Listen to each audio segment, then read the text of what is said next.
Det var en helt vanlig dag och Algot gick runt i huset. Hej Signe, vad gör du? Det är hemligt och dränkt i skitunge. Jag har jättemånga hemligheter. Hemligheter finns i hjärnan och de bor i burkar. Och burkarna de kan se ut på många olika sätt. De kan vara stora, mellanstora och pyttesmå. Och i burkarna så finns det olika händelser som till exempel pinsamma saker och krångliga saker. Och det finns till och med vissa burkar med apor i. Och kolla, denna burken är så stor så till och med jag får plats i den. Ja. Kan ni släppa ut mig nu? Alltså, hallå vad ska du? Hallå? Släpp ut mig härifrån!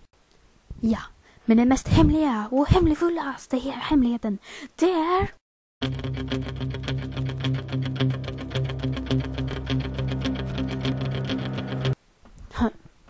Ja, det blev lite... Jo, hemligheten, det är...